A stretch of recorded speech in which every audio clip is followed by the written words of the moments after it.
আমি দ্বারকাধীশ এবং আমার সভাতে বিভিন্ন সময় বিভিন্ন ধরনের মানুষ আসেন, নিজেদের দাবি নিয়ে, নিজেদের ইচ্ছে নিয়ে। কখনো কেউ ভোজন চান, আবার কখনো কেউ ওষুধ, কখনো কেউ বস্তু চান, কেউ আবার চান বস্ত্র। কারোর জ্ঞান চাই, কারোর ধন চাই, আবার কারোর বাসস্থান। অনেক সময় আমি এই অনুরোধ, এই ইচ্ছে পূর্ণ করি না। এবার আপনি এটা ভাবতেই পারেন যে কৃষ্ণ তো তাহলে লোভী, ওর কাছে তো সবকিছুই রয়েছে, তারপরেও সে নিজের প্রজার ইচ্ছে পূর্ণ করে না, তাদের সমস্যাগুলি বুঝতে পারে না, তাদের সুখ স্বাচ্ছন্দ্য প্রদান করে না। আসল সত্য হলো এটাই যে কোনো সবল ব্যক্তি, যে কোনো গৃহস্থ ব্যক্তি যে কাজ করতে সক্ষম, তার পরিশ্রম দ্বারাই নিজের প্রয়োজনগুলি এবং ইচ্ছেগুলি পূরণ করা উচিত। এটা অত্যন্ত প্রয়োজনীয়। আর এগুলো তিনি করতে পারেন শিল্প, ব্যবসা, আচরণ অথবা জ্ঞানের ভিত্তিতে। এই পথে চলতে হবে, পরিশ্রম করতে হবে, তবেই সে কিছু অর্জন করতে পারবে। এবার এমন কোনো ব্যক্তি যার এই সব কিছুতে কোনো রুচি নেই, যে কিছুই করতে চায় না, সে কিছুই অর্জন করতে পারবে না। এবার এরকম কোনো ব্যক্তিকে যদি আমি কোনো বস্তু প্রদান করি, তাহলে কি হবে? সে পরাধীন হয়ে যাবে, আর সেটা উচিত হবে না। তাহলে কি করা উচিত? তাকে পথ দেখানো, তাকে বোঝাতে হবে যে কোন পথে চলে তুমি নিজের লক্ষ্য প্রাপ্ত করতে পারবে। শিল্প, জ্ঞান, আচরণ এবং ব্যবসা, এই পথে কিভাবে চলে সেটা শেখাতে হবে। আর আমি সেটাই করি। তার ফলে কি হয়? ব্যক্তি স্বাধীন হয়ে যায়। সংসারে সে যা চাইবে তাই প্রাপ্ত করতে পারবে, কখনো কারোর থেকে কিছু চাইবার প্রয়োজন পড়বেই না। এই কথাটা সবসময় মনে রাখবেন। যখনই দান করবেন তা ভাবনা চিন্তা করে এমন ভাবে দান করবেন যাতে সামনের ব্যক্তি স্বাধীন হতে পারেন, পরাধীন নয়। আসুন আমার সাথে ভালোবেসে বলুন, রাধা রাধা।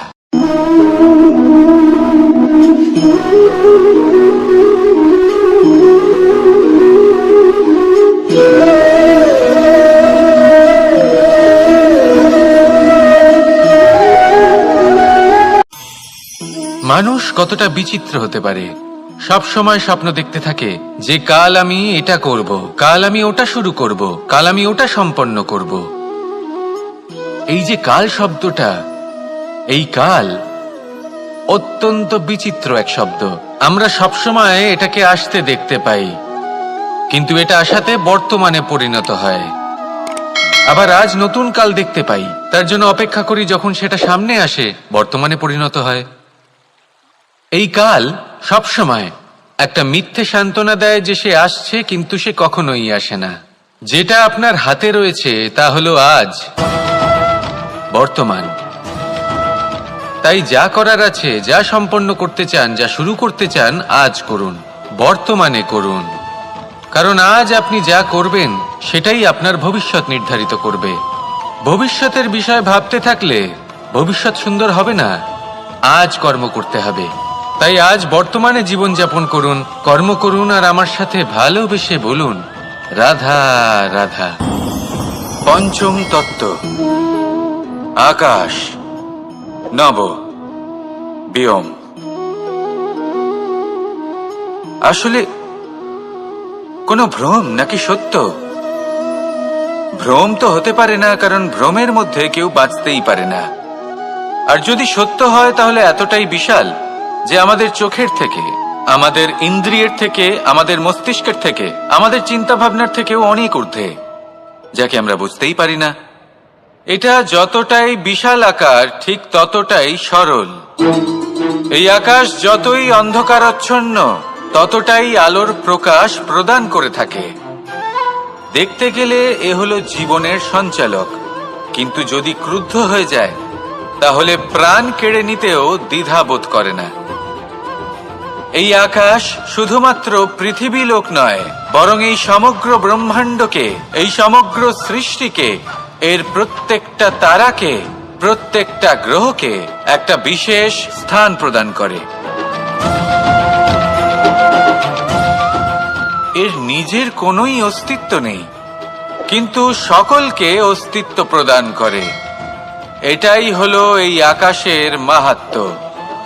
এই আকাশই হলো মাহাত্ম্যের প্রতিরূপ, যা আমাদের ভাবনা দ্বারা উৎপন্ন হয়। আপনিও আকাশের মতো এই বোধকে আপন করে নিন। আপনার জীবনও আকাশের মতন মহান এবং বিশাল হয়ে উঠবে।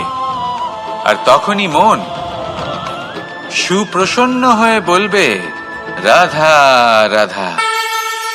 আপনার থেকে বড়, আপনার থেকে মহান হলেন সেই গুরু। এটা কি আবশ্যক যে সেই গুরু কোনো ব্যক্তিই হবেন? কখনোই নয়। গুরু হলেন একটা তত্ত্ব, গুরু হলেন একটা শক্তি। গুরু একজন ব্যক্তি হলে শুধুই একজনই হতেন, কিন্তু তা নয়। গুরু হলেন একটা অনুভূতি, গুরু হলেন শ্রদ্ধা। গুরু তিনি যিনি আপনার ব্যক্তিত্বের পরিচালক হন। গুরু তিনি যিনি আপনার ব্যক্তিত্বের নির্মাতা হন। আপনি কখন, কোথায়, কোন স্থানে, কি রূপে গুরু লাভ করবেন আর কি শিক্ষা লাভ করবেন তা নির্ভর করছে আপনার মানসিকতার উপর, যে আপনি সকলকে কিভাবে আপন করে নিতে পারেন। যদি আপনি গুরুকে আপন করতে চান, জ্ঞানকে আপন করতে চান, তাহলে আপনার মধ্যে শ্রদ্ধা জাগ্রত করতে হবে, সামর্থ্য জাগ্রত করতে হবে। আপনি গুরু এবং জ্ঞানকে আপন করে নিতে পারলে তা এমনিই আপনাকে মহান করে তুলবে। তাহলে আসুন আর আমার সাথে ভালোবেসে বলুন, রাধা রাধা। এই সংসারে এমন কিছু মানুষ আছেন যাদেরকে আপনার ভালো লাগে, তারা আপনার প্রিয়। আমরা চাই ওনারা আমাদের কাছে থাকুন, আমরা ওনাদের কাছে থাকি। এবার সেই ক্ষেত্রে আমরা তাদের ভালো ভালো উপহার দেওয়ার চেষ্টা করি, কারণ ওনারা হলেন আমাদের প্রিয়। আর তার বদলে আমরা আশা করে থাকি যে ওনারা আমাদের একটু সম্মান করবেন। এবার এই মানুষজন যারা আমাদের প্রিয়, এদের আমরা একটা উপহার দিই। সোনা দিয়ে থাকি, আভূষণ দিয়ে থাকি, হিরে মুক্ত দিয়ে থাকি। কিন্তু যদি ভেবে দেখি, এই সবকিছুরই একটা মূল্য আছে। ভেবে দেখুন, আপনি কি তাদের এমন কোনো উপহার দিতে পারেন যা কিনা অমূল্য? তা এরকম উপহার কি হতে পারে? ঠিক বলেছেন আপনি, প্রেম। এই প্রেমই হলো অমূল্য, কারণ মন থেকে এর উৎপত্তি হয়। না চেয়ে পাওয়া যায় আর না ছিনিয়ে নেওয়া যায় এই ভালোবাসা। ঠিক এইরকমই হয় এই সম্মান। যদি সম্মান করো তাহলে মন থেকে এবং ভালোবেসে করো, ভয় পেয়ে নয়। মনে রাখবেন, যে মাথা ভয়ের দ্বারা নত হয়, বিরোধিতাও প্রথমে সেই করে থাকে। যে মাথা ভালোবেসে নত হয়, তা আপনার জন্য বলিদানও দিতে পারে। এই সংসারের সব থেকে বড় উপহার, সব থেকে বড় বরদান এই প্রেম এবং সম্মান। তাকে সম্মান করুন আর আমার সাথে ভালোবেসে বলুন, রাধা রাধা। কখনো কোনো চাতককে দেখেছেন? একটা চাতক বর্ষার জন্য অপেক্ষা করে। সেই বর্ষার জলে নিজের তৃষ্ণা নিবারণ করে, নয়তো সারা বছর তৃষ্ণার্ত থেকে যায়। ও আকাশের দিকে তাকিয়ে থাকে আর অপেক্ষা করে যে কবে বর্ষা হবে আর কবে আমি আমার তৃষ্ণা নিবারণ করব। সেখানে অন্যদিকে একটি কাক বা একটা পায়রা, এরা কি করে? যেখানে জল পায় পান করে নেয়, যেখানে খাবার পায় খেয়ে নেয়। আত্মীয় স্বজন, বন্ধু বান্ধব যাকেই পায় তার সাথে সময় কাটায়, খাবার খায় আর চলে যায়। এবার এদের মধ্যে মিল কোথায় আর পার্থক্য কোথায়?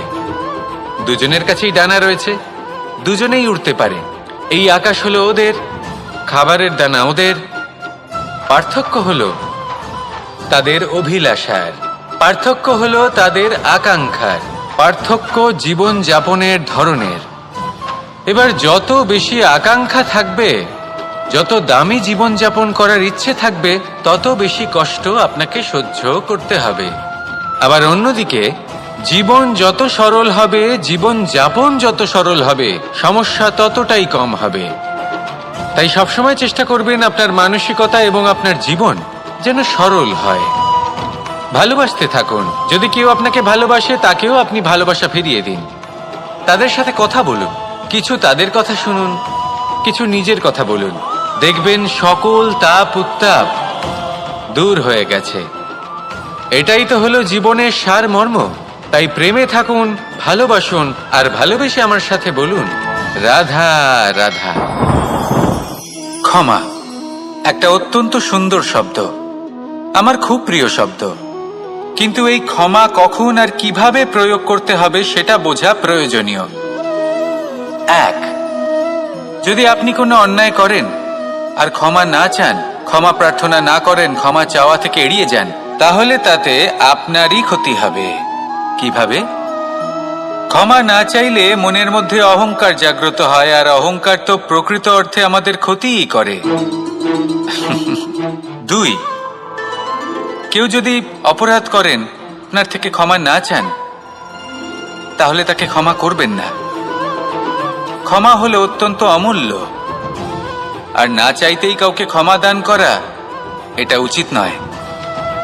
তিন, যদি কেউ আপনার সাথে অনুচিত কিছু করেন, অপরাধ করেন, আর আপনার থেকে ক্ষমা চান, তাহলে তাকে ক্ষমা করে দিন। তাতে আপনার অন্তরের করুণাবোধ জাগ্রত হবে, প্রেম জাগ্রত হবে, আর তা আপনার জন্য শুভ হবে। চার, যদি আপনি নিজে কোনো অপরাধ করেন, তাহলে অবশ্যই ক্ষমা চাইবেন। তাতে আপনারই লাভ হবে। কিভাবে? সামনের ব্যক্তি আপনাকে ক্ষমা করুক বা না করুক, আপনার অন্তরের অহংকার ক্ষীণ হবে, আর এই মন আরো নির্মল হয়ে উঠবে। এই ক্ষমা অত্যন্ত অমূল্য, ভেবেচিন্তে একে ব্যবহার করুন, আর আমার সাথে ভালোবেসে বলুন, রাধা রাধা। একবার একজন গুরু তার শিষ্যদের পরীক্ষা নিচ্ছিলেন। উনি ওনার প্রত্যেক শিষ্যকে একটি করে পাখি দিয়ে বললেন, সেই পাখির বলি দিতে হবে, কিন্তু এমন এক স্থানে যেখানে কেউ তাদের দেখতে পাচ্ছে না। প্রত্যেক শিষ্য নিজের যাত্রা শুরু করল। কেউ ঘন বনে প্রবেশ করল, কেউ অন্ধকার গুহায় প্রবেশ করল, কেউ দূরে কোনো পর্বতের শিখরে পৌঁছে গেল। যে মুহূর্তে দেখল তাদের কেউ দেখতে পাচ্ছে না, তারা সেই বলি দিতে চেষ্টা করল। যেই বলি দিতে গেল, সেই পাখি আলোর কিরণে পরিবর্তিত হলো এবং লুপ্ত হয়ে গেল। একজন শিষ্য ছিল যে আবার গুরুর কাছে ফিরে এলো। সে বলল, ক্ষমা করবেন গুরুদেব, কিন্তু আমি এমন কোনো স্থান পেলাম না যেখানে কেউ আমাকে দেখতে পাচ্ছে না। অন্য কেউ না দেখতে পেলেও আমি নিজে দেখতে পাচ্ছিলাম, আমার অন্তর্মন দেখতে পাচ্ছিল। সেই শিষ্য বুঝতে পেরেছিল যে পরমাত্মার দৃষ্টি সবসময় তাকে দেখতে পাচ্ছে, আর ও কখনো অনুচিত কর্ম করতে পারবে না। আর শুধুমাত্র এই কারণে সেই শিষ্যই সেই পরীক্ষায় উত্তীর্ণ হল। আসুন আর আমার সাথে ভালোবেসে বলুন, রাধা রাধা। আমরা সবাই ফল খাই, কিন্তু আমাদের সেই ফলই প্রিয় হয় যে পরিপক্ক হয়ে ওঠে, যেটা নম্র হয়, আর যে ফল অনেক বেশি মিষ্টি আর সুস্বাদু হয়ে থাকে, যাদের রঙে বাহার দেখা যায়। সেইভাবে জীবনে আমরা নানান মানুষের সাথে পরিচিত হই, কিন্তু সেই মানুষই আমাদের মন ছুঁয়ে যায় যারা বিনম্র স্বভাবের, যাদের বাণী খুব মধুর, যাদের অন্তরে আত্মবিশ্বাসের একটা তেজ, একটা রং দেখা যায়। এবার এমন ব্যক্তি আমরা কি করে হব? ঠিক সেইভাবেই যেমন একটা ফল রোদ, বর্ষা, শীত, বায়ু এই সকল সংকটময় পরিস্থিতির সম্মুখীন হয়ে পরিপক্ক হয়ে ওঠে, সেইভাবেই মানুষ সংকটময় পরিস্থিতির সম্মুখীন হয়ে পরিপক্ক হয়ে ওঠেন। যদি এই সংকটের সম্মুখীন হন, তাহলে অভিজ্ঞ হবেন, আর এই অভিজ্ঞতাই শিক্ষা দিয়ে যাবে। এই অভিজ্ঞতা আমাদের শিখিয়ে দেয় যে আমাদের বিনম্র থাকতে হবে, অহংকার করে কোনো লাভ নেই। মধুর বাণীর যে কি মূল্য তা আমরা শিখতে পারি। এই অভিজ্ঞতাই আমাদের বুঝিয়ে দেয় যে উচিত অনুচিত কোনটা, আমাদের দৃষ্টিভঙ্গি তৈরি করে, আর এই দৃষ্টিভঙ্গি দ্বারা আত্মবিশ্বাস জাগ্রত হয়। সেই জন্য জীবনে কখনো বিপদ থেকে দূরে পালাবেন না, সেগুলোর সম্মুখীন হন, অভিজ্ঞতা লাভ করুন, তার থেকে শিক্ষা লাভ করুন, এইভাবেই পরিপক্ক হবেন। আসুন আমার সাথে ভালোবেসে বলুন, রাধা রাধা। মানুষ বর্তমানে নিজের জীবন অতিবাহিত করেন, কিন্তু তার জীবনে অতীতকাল এবং ভবিষ্যৎকাল এই দুটোরই সমান গুরুত্ব রয়েছে। অতীতকাল অতিবাহিত হয়ে গেছে এবং সেটা জীবিত থাকে আমাদের স্মৃতি হিসেবে, এবং ভবিষ্যৎ হলো সেটাই যেটা আমরা শুধুমাত্র কল্পনাই করতে পারি। এবার অতীতের কিছু স্মৃতি এমন থাকে যা আমাদের কাছে আনন্দময় হয় না, তা কটু হয়, দুঃখজনক হয়, যন্ত্রণাদায়ক হয়।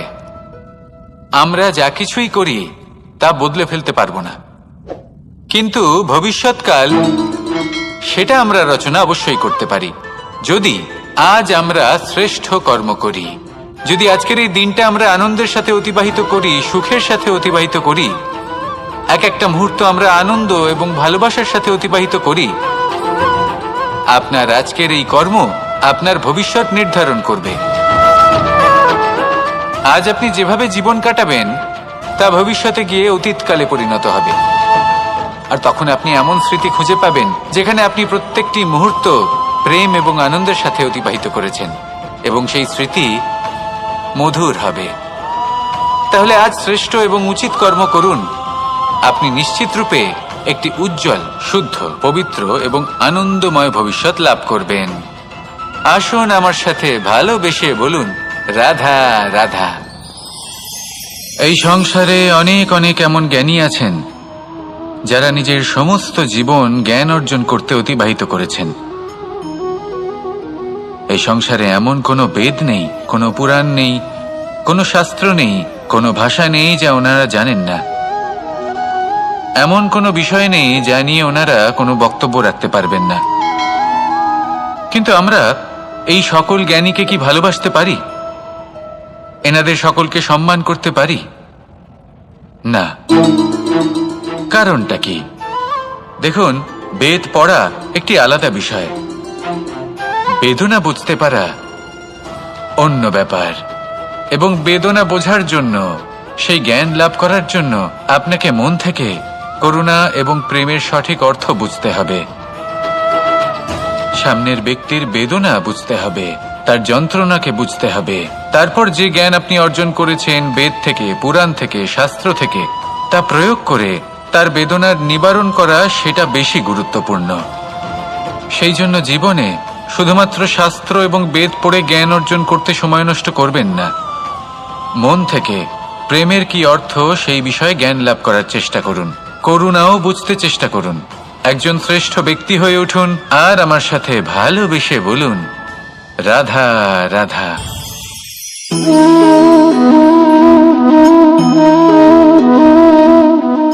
জল এই সংসারের সমস্ত প্রধান তত্ত্বের মধ্যে একটি। এই জল যে কোনো জ্বালা দূর করে, আগুনকে নিভিয়ে দেওয়ার ক্ষমতা রাখে, অবিরল অবিচল ভাবে প্রবাহিত হতে পারে, একে কেউ বাধা দিতে পারে না।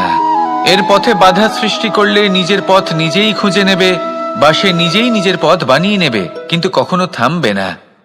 এই জল হলো মহান, আর এর একটা মহান গুণ আছে, এর নিজস্ব কোনো রং নেই। কিন্তু যখন মেঘ থেকে বৃষ্টি রূপে পৃথিবীতে ঝরে পড়ে, তখন সমস্ত সংসারকে রঙিন করে তোলে। যেখানে খরা হয়েছে সেখানে শ্যামল করে তোলে, যে স্থান শ্যামল সেখানে ভিন্ন ভিন্ন প্রকারের পুষ্প ফুটিয়ে তোলে। এই জল, এই জলের মতন আমাদের হতে হবে। ওর যেমন কোনো রং নেই, আমাদেরও যেন কোনো অহংকার না থাকে। শুধু কর্মের এই ধারাতে বইতে থাকুন, এই সংসারের মঙ্গল করতে থাকুন, শ্রেষ্ঠ কর্ম করতে থাকুন। এই সংসারকে এটা বলার কোনো প্রয়োজন নেই যে আপনি কে। আপনি যদি কর্ম করতে থাকেন, তাহলে এই সংসার নিজে থেকেই আপনার মূল্য জানতে পারবে, আর তখন এই মন প্রসন্ন হয়ে বলবে, রাধা রাধা। বড়ই অদ্ভুত ব্যাপার, একটি পাথরের প্রতিমা যখন মন্দিরে স্থাপিত হয়, তখন তা আমাদের কাছে ভগবান সম হয়ে দাঁড়ায়। কিন্তু যখন একজন জীবিত মানুষ মন্দিরে গিয়ে থাকেন, তখন তার শরীর, মন, আত্মা সেই সব পাথর সম হয়ে দাঁড়ায়। কিন্তু এমনটা আমি ঠিক কেন বললাম ভেবে দেখুন। মানুষ এটা চান যে কোনো পরিস্থিতি, যে কোনো স্থানেই তার বিজয় হোক, কিন্তু এখানে এসে সে পরাজিত হয়। এরকম ঠিক কেন হয়? সমস্ত খেলা হলো ভাবনা চিন্তার, বিচারধারার, দৃষ্টিভঙ্গির, উত্তরদায়িত্বের খেলা। পাষাণের এই প্রতিমা, তার একটি উত্তরদায়িত্ব আছে, আশা ধরে রাখার দায়িত্ব। সেই আশা জানিয়ে মানুষ মন্দিরে আসেন। তেমনি মানুষের একটি উত্তরদায়িত্ব আছে যেটা সে ভুলে যায়। আর সেই উত্তরদায়িত্ব হলো এটা, যে মন্দিরে যে ভগবানকে সে প্রসন্ন করতে যাচ্ছে তাকে সে তখনই খুঁজে পাবে যখন পূর্ণরূপে সে সমর্পিত থাকবে। যদি মনে সমর্পণের ভাব না থাকে তাহলে ভগবান কখনো প্রসন্ন হবেন না। নিজের উত্তরদায়িত্ব বোঝার বদলে মানুষ শুধু একটা অনুষ্ঠান পালন করেন। যেমন ফুলের একটা মালা অর্পণ করেন আর সেই কারণেই তিনি পরাজিত হন। আপনি ফুলের মালা অর্পণ করুন, প্রসাদ অর্পণ করুন, কিন্তু মনের মধ্যে পূর্ণ সমর্পণের ভাব থাকা প্রয়োজনীয়। তবেই আপনি মন্দিরে গিয়েও প্রাণবন্ত হয়ে থাকতে পারবেন, তবেই ঈশ্বরকে প্রসন্ন করতে পারবেন। আসুন আমার সাথে ভালোবেসে বলুন, রাধা রাধা।